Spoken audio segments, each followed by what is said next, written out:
וואו, כל כך יפה וזה סקונים וצבעונים. את המיקרופון, אוקיי? וזה, וואו, ערב מהמם, אני כל היום משחק אותה לא מתרגש, וכל מי שואל אותי אני אומר לו קצת אולי, אבל באמת שאני מתרגש, וואו, זה מעמד מטורף.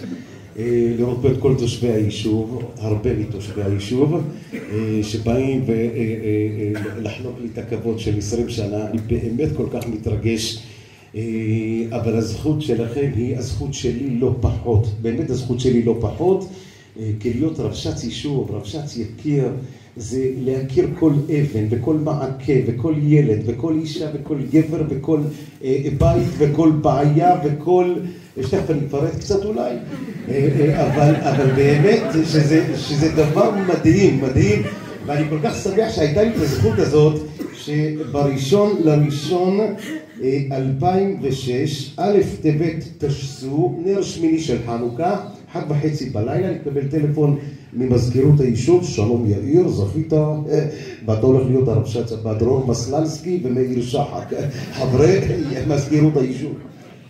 אז כן, זה היה באותם ימים ממש, והמדהים שבאותם ימים רק לדמיין, כן, שאין יקיר מזרח, אין יקיר צפון, אין רחוב הנבל, אין נחל עוז דרום, אין בורגר, אין בוקס, אין שפיצה, אין שכונת עולים, היישוב נגמר. היום בלי עין הרע, כאילו היישוב, שכונות וילדים וגני שעשועים ופשוט טירוף, וזה כל כך כיף ומדהים. אז קודם כל לכבוד לי לראות פה את המשפחת הילדים, באו מצפה במיוחד היום במצפה רמון, וכל אחד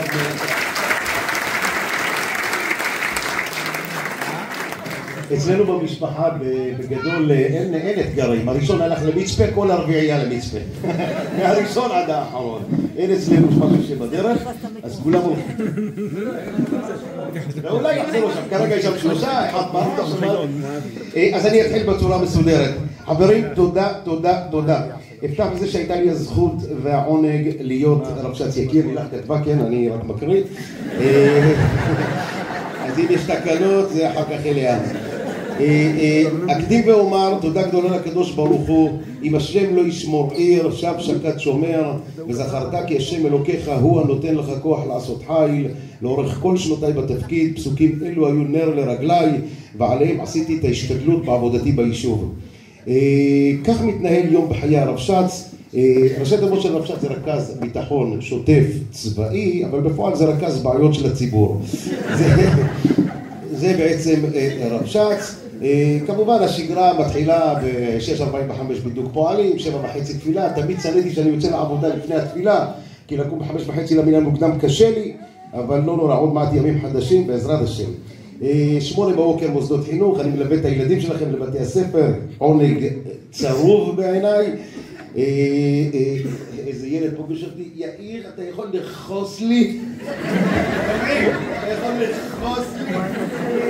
אני אומר, מאיפה ילד בכיתה? אני את המילה לרחוס, אנחנו אותו במוגרים לא יודעים, הוא רוצה שאני ארחוס לו.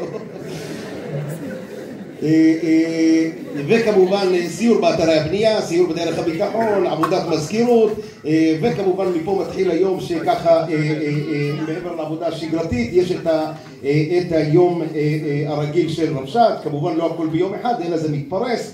כמובן שהרכב לא מניע, אני בתפילה, אני תתקשר לשכן, לא, אני אחכה לך, אל תחכה לי, אני בתפילה, תתקשר לשכן, דבר עם השכן, לא, תבוא תניע לי את האוטו עם הכבלים, יכול לגרור לי את הרכב, אשתי נתקע עם האוטו ליד הבסיס, תאונת דרכים באמבטיה, יאיר תעשה טובה, הבן שלי החליק בבוץ, יכול להביא לו החלפה מהבית לבית הספר, יאיר דחוף, הבן שלי משתולל בבית הספר, בבקשה לך תביא לו את הרלטלין, זה נמצא על המדע וזה, ולפני כן כך מעדן מהמקרר, כי הוא חייב לשחול את זה על מעדן וזה, ואז ילדים ברחו בבית הספר, גם על זה מקבלים טלפון, וכמובן איזה אישה מתקשרת, יאיר, גנבו לי את החולצה מהחבל. יאיר, יבוא, ימצא לך את החולצה, איפה אני יודע איפה החולצה? יאיר, הבן שלי לא חזר מבית הספר, או כל מיני כאלה, יאיר, יש מצב שאתה בא לכוון לי את השעון, טלפון ב2 בלילה, על רעשים בגג. יש מישהו הולך על הגג שלנו ב2 בלילה, בעלים כאבי חזקים גם ב2 בלילה, ואין לי תשובות טובות ב2 בלילה, לבעלים כואב לו גם. איזה מישהי התקשר, אמר לי, יאיר, חזרתי עכשיו הביתה, היה לי מישהו בבית. אני אומר לה, מה זאת אומרת, הבית היה נעול? היא אומרת לי, כן, היה נעול. אז איך נכנס? אני לא יודעת, אולי מהחלון, אולי מפה, אולי משם. אמרתי לה, איך את יודעת? היא אומרת לי, יש קקי בשירותים. אני אומר לה, אני מיד מביא את ערכת הצואה שלי, אנחנו נעשה בדיקה ונפתור את הבעיה. בקיצור, אני שואל אותה, ואיך את יודעת שזה לא שעה? זה לא קקי שלנו, לא קקי שלנו, בוודאות. יש משפחה שסיימה שיפוץ של 4 חודשים עם פועלים פלסטינים, וסיימו את השיפוץ בהצלחה, וכשהסתיים השיפוץ, השכנים ממול התחילו לבנות.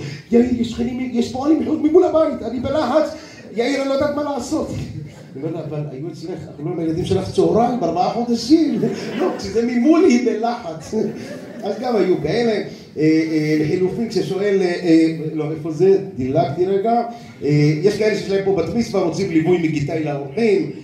יש כמובן, אחד הדברים שהטריפו אותי לאורך התפקיד שאני בתפילה ב7 בערב או ב6 בערב בשעון קיץ, אז אנשים מתקשרים ושואלים אותי, אז אני עונה בטלפון, דחוף. סליחה שהערתי אותך. לא ישן, לא ישן.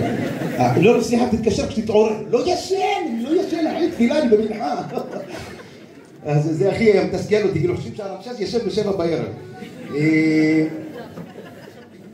או כשאני שואל דחוף, ככה בתפילה, אחת המחלות של רבש"ץ, זה שהטלפון יושב לו פה בתפילה, וחייבים לענות, אז עונים דחוף, אם זה דחוף אז על הכיפאק, אם לא אז לא. אז גם כשאני עונה דחוף, רובם 100%, אני אחזור אליך, אבל יש חלקים, יש נזילה בצנרת לפני השעון של היישוב, זה לא כזה די, ואמרתי לו בקשבה, עכשיו בתפילה, תגיד לי רק אם דחוף. לגבי נחשים ועקרבים כמובן היה בלי סוף, אבל כשלא הייתי ביישוב הייתי מפנה לאיתן טיירי. מי שמכיר אותו, איתן טיירי לוחד נחשים והוא הילד כמובן, אני מתכוון. הנחשים היו רואים אותו בורחים, העקרבים בורחים. בכלל ילדי היישוב זו חוויה מהממת שזכיתי להיות חלק דמות בחיי ילדי היישוב. קצת צחוקים איתם ברחובות היישוב, וגם קטעים ראיתי לא מעט. מעשה קונדס בקטעים משעשעים, תוך כדי הסיבובים שלי הפכתי להיות דמות של סמכות בעיני הילדים, למשל בל"ג בעומר, אחי, יאיר עד מתי אנחנו יכולים להישאר? אבל הם עד 4 בבוקר, אין שום בעיה. וכמובן הייתי מחרדד את זה, ואז הילדים היו אומרים להם, יאיר אמר עד 4, אין בעיה, אין בעיה, יאיר אמר, אז הכל בסדר. או לקראת ל"ג בעומר כמובן, ילדים, יושבת ניצנים, יאיר, מה נשמע? הכל בסדר, מה שלומך? אני משבט ניצנים, יושבת מעלון, גנבו לנו עצים, וכל מיני. אז גם היו חוויות כאלה. ילדים שבמהלך השבת עשו מעשה קונדס, נכנסו לאיזה גן, שפכו צבע בכניסה, עשו קצת בלגן בתוך הגן, ותחקרתי אותם, ידעתי מי אלה, הלכנו, תחקרנו אותם, ואני בא אליהם, לא, יאיר, רק נכנסו לגן לקטוף תפוזים. אני אומר להם, אבל רואים אתכם במצלמות. הוא אומר לי, לא את המצלמות, לא מצלמות, אנחנו כתבנו תפוזים, זה מה אני יודע. זה מה אני יודע. היה ילד חמוד שהתקשר אליי ב1:30 בצהריים, לכמה שנים, אומר לי, שלום, אני אומר לו, שלום, אתה יכול לסדר לי את השרשרת של האופניים? אני אומר לו, מי זה? הוא אומר לי, אני פה, הבנתי, מי זה? אני נוסע אליו, אני לא טעו על האופניים, אני הופך, מסדר לו את האופניים, מסדר לו את השרשרת, אני אומר לו, חמוד, מה, איך התקשרת אליי, איך הגעת אליי? הוא אומר, אמא שמה טלפון שלך גדול במקרר, אמרה, אם משהו דחוף, אתם מתקשרים לטלפון הזה. אני אומר לו, וזה נראה לך דחוף? הוא אומר לי, בטח, אני צריך להגיע לסבתא לאה.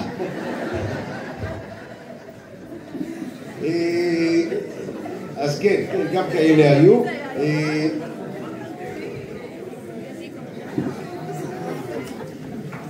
איפה זה כאן? אצל הערבים כמובן השם שלי מתגלגל, 20 שנה, מה לעשות, בכל זאת מכירים, אז יש כבר כל מיני אנשים, וואלה יאיר, היום יש תהלוכה בנחל, שתכיר, היום יזרקות אבנים, עוד 5 דקות זורקים אבנים, דיר בעלק תשים להם, או כל מיני כאלה. יש אחד ששם לי שמן זית, הם אומרים לתת שמן זית, יש להם כבוד, כל מיני כאלה, אז הוא שם לי שמן זית, יאיר, מה נשמע, שמתי לך שמן וזיתים בשער אצל השומר, לא צריך לעשר, לא צריך לעשר, הכל מאוסר. אל תדאג, אני יודע את ההלכות, הכל מאוסר, אין לך מה לדאוג. אז כן, גם היו כאלה. לא לדלג. לא, אני מדלג קצת, לא.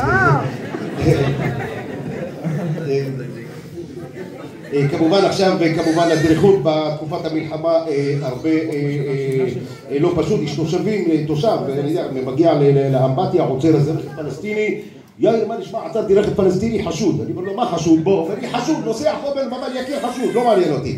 אמרתי לו, טוב, איפה החבר'ה? שלושה קשורים, פוטים, שמתי להם עיניים, עשיתי להם הזיכרונים, עד זה, אבל... אמרתי לו, מהר לשחרר אותם, ושלא יצלמו את הרכב שלך, ושחרר אותם. לא לעשות לנו פה בלגן. היה רחפן שמצלם, כל התקופה הזאת שהם רחפנים שמצלמים, אז מי שהתקשרה ביקשה שהרחפן לא יעבור באזור שלהם, כי עוד לא קנו וילון, וזה מול חדר השינה, וכל מיני כאלה. לא תקני וילון והכל יהיה בסדר. כן, נכנסתי גם חדרים שלא ברצוני, הריבים בין בני זוג, שכנים, הורים, ילדים. היה טלפון מאישה, מתקשרת אליי, יאיר, קשה לי איתו, הוא משגע אותי, אני לא יודעת מה לעשות. אמרתי לה, לאט לאט, לא צריך, יאיר, אני מוטרפת, אני אומר, אני מבינה התבגרות, תהיה רגועה, כל זה, לא, זה בעלי, אני אומרת לך. אני אומר, טוב, בעלך זה כבר בעיה אחרת, לכו לשיעור זוגיות, אצל מרון, אני לא אחראי על זוגיות. אז זה ככה על קצה המזלג, אני רבש"ץ בערך מאז ששגיב שלי נולד, שהיום הוא בשיעור א', באמת תקופה מטורפת. בתקופה זו זכיתי להכיר את כל תושבי היישוב ברמה של ילדים, בני נוער, מקום מגורים, רחובות, זכיתי לראות בבניין היישוב, חוב הנגב, שירה חדשה, קרוונים, יקיר מזרח, 17 עולים וכו'. היו הרבה חוויות משעשעות, אך לצידן היו רגעים מאתגרים ולא פשוטים. בשנה הראשונה שלי כרבש"ץ התרחש הפיגוע של רצח דוקטור דני יעקבי, השם ייקום דמו, ובהחלט אירוע לא קל. ההודעה הקשה של יקיר שמאי, זיכרונו לברכה, במהלך השבת שסחבנו את זה איתנו רב אהרון ואני וחיה שכנר שהייתה בזמנו במשך כל השבת, וההודעה רק הייתה במוצאי שבת, הייתה שבת לא קלה. כמובן מחלקת הנפגעים של הצבא, כשהיא מגיעה ליישוב להודיע, מתקשרת לרבש"ץ שעה לפני, פוגשת אותו בנקודה מסוימת, ואני כולי בחיל ורעדה כדי להמתין לשם, איזה שם יגידו לי, ובאמת ברעידות קשות מאוד. במותי שנים, זכרונו לברכה, נפגשתי איתם בסובה של הכניסה ליישוב, וכשהם יורדים מהאוטו ואני עומד מולם, אחרי שדיברנו קצת והם משביעים אותך שאתה לא עושה כלום בטלפון אחר כך, אתה לא מתקשר אליהם, אתה לא מודיע עליהם וכו' וכו', ואני חייב להצביע עליהם על השלט של הבית כשאנחנו נוסעים. אז כשהם אמרו לי את השם מרדכי שמיר, תוך שנייה אמרתי להם, אין לי תושב כזה. מה זה שמחתי, נפל לי אבן. אבל פתאום נפל לי האסימון שזה מוטי שמיר, מרדכי זה מוטי. ואז אמרתי להם, זה לא תושב יקיר, זה תושב חוות יאיר, ומשם זה התחבר ליצחק קלאסר ולצחי של חוות יאיר. גבריאל שהייתי באמצע התדריך עם חגי לכיתת הכוננות, והתקשרו אליי באמצע התדריך ויצאתי, איתי פוגל, זכרונו לברכה, וגבריאל, זכרונו לברכה, של ייקום דמם. באמת אירועים לא קלים, היו אירועים לאורך כל התקופה. ברוך השם לא היה איזשהו אירוע מכונן של ירי ביישוב או של משהו כזה. אני זוכר את הלילות של הגניבות והפריצות לבתים, אז גם את התקופה הזאת עברנו. המפגש הזה עם הצבא, קבלת שם ההודעה לאורך התקופה, זכיתי לפגוש אנשים מופלאים, אנשי יקיר. באמת, אנשי יקיר זה אנשים מופלאים שמחייכים בכל רגע ופוגשים בכל רגע, ויש לי הנאה גדולה, יש לי חיבה יתרה אפילו לוותיקים שלנו. הוותיקים שלנו זה אנשים מיוחדים מאוד, אני פוגש אותם כל יום בבית הכנסת, בשחרית, במנחה, בערבית. תודה רבה, מתוקה במנחה קצת.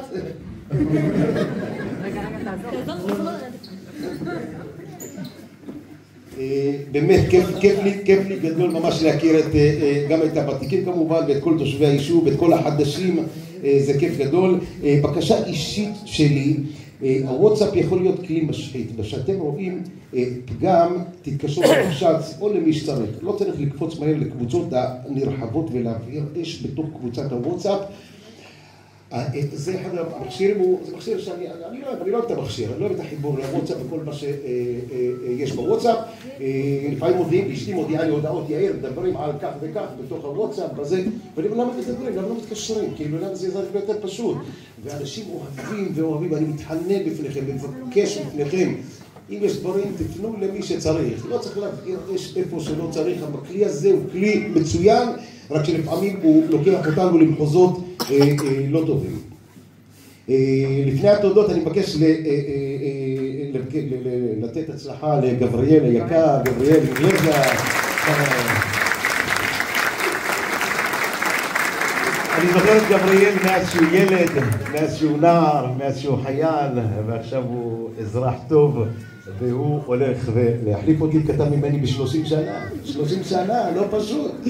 אבל אני רוצה את ההצלחה של גבריאל כמו כולנו, הצלחתו, הצלחתנו. אנחנו עושים לתקופה לא פשוטה, תקופה של רמדאן, תקופה של סבבים, תקופה של נגמר 42 יום, מתחיל השלב הבא, אף אחד לא יודע מה יהיה ולאן זה הולך. כולנו רוצים לאחל הצלחה לגבריאל, ובעזרת השם אתם מכירים את הבית שלו, את אבא שלו ואת הבית של משפחת אנגלזה. אני מבקש להודות למזכירויות היישוב לאורך השנים. זכיתי לעבוד עם אנשים טובים ויקרים שתמיד נתנו בי את אמונם. תודה לרכזות הקהילה לדורותיהם. תודה לחברי עובדי המזכירות שכל אחד ואחד מהם הוא אור גדול. אמציה, רודי, יצחק לסר מנכ"לנו, עדי ואפרת המלכה. איפה אפרת? איפה אפרת? איפה אפרת?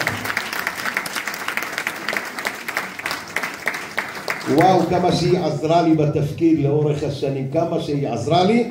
אפרת, תודה רבה באופן אישי. תודה רבה למפקד כיתת הכוננות חגי ולכיתת הכוננות וכל הלוחמים של הגמר לאורך השנה האחרונה ולאורך כל השנים. זה באמת קטע מטורף. אני לפני 20 שנה הייתי מפקד כיתת כוננות, כשנכנסתי לרבש"ץ חגי החליף אותי, וככה התגלגל הסרט. באמת תודה רבה על המסירות, על ההתנדבות, על מאור הפנים לאורך כל השנים. ותודה רבה לאגף הביטחון שלא נמצאים כאן, אבל אגף הביטחון במועצה האזורית שומרון, בית, משפחה, תמיד יש גב, תמיד יש על מי לסמוך, וזה פשוט תענוג.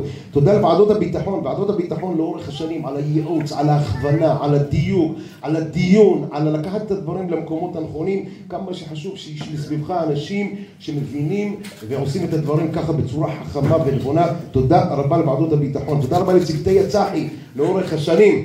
באמת, זה דבר חשוב מאוד מאוד מאוד. תודה מיוחדת לאדם יקר מאוד, רב אהרון היקר, תודה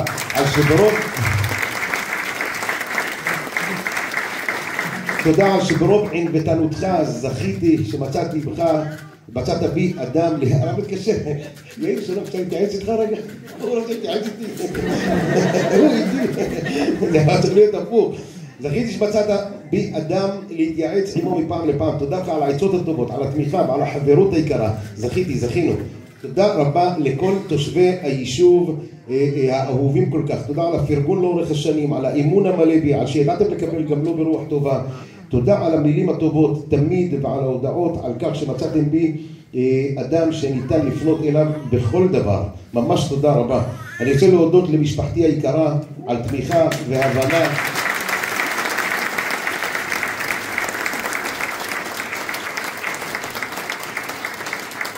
לילך ואני זכינו לחתן 4 ילדים במשך התפקיד, וזה לא פשוט להיות רבש"ץ, לעזוב ככה ולחתונות ולהתארגן לחתונות, אבל בכל זאת ברוך השם זכינו. תודה לכם משפחה יקרה על תמיכה והבנה, על שלא אחת נאלצתי לעזוב באמצע סעודת שבת או חוויה משפחתית אחרת, עם כל המכשירים שהיו חלק מנוף הסלון שלנו, השכפ"ץ, מכשירי הקשר, משקפות, פנסים, נשקים, ממש נשקיע פתחנו בבית.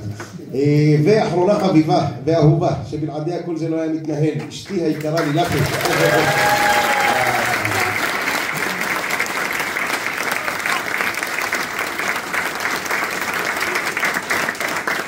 אם אתה לא מכבד מכשיר הקשר, מצידי תראה לישון בסלון. אותי לא מעניין. אני לא רוצה לשמוע את המכשיר קשר, כי כל היישוב יפרצו, אתה מכבד את המכשיר. לילכי, אבל זה ביטחון, בסדר, תרגע, נו בסדר, תראה גם אתה, תשאר בסלון. אז אם תשאר בסלון, היו לילות כאלה, מה לעשות?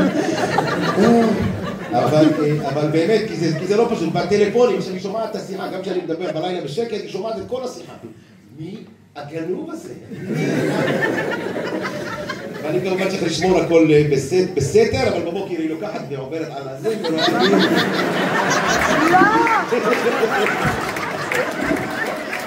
לא, סתם, אני סתם מעליל עליה, זה לא נכון, זה לא נכון. אני מתנצל. לילך, מה? יש מקום? על קשר דולק, על חשיפה טלפונית לקשר בהודעות לא פשוטות בשעת לילה מאוחרת, על כי נתת לי את כל החופש לפעול ולעבוד ולעשות את עבודתי על הצד הטוב ביותר, על אירועים רבים שנסעת בלעדיי, במיוחד בשנה הזאת, על רוח, לא הייתי בחתונה של לוי, אתם קולטים, לא הייתי בחתונה של שקד לוי, אני ואודי כמו אחים, לא הייתי בחתונה של שקד לוי, למה? דפוק, למה? לא הייתי.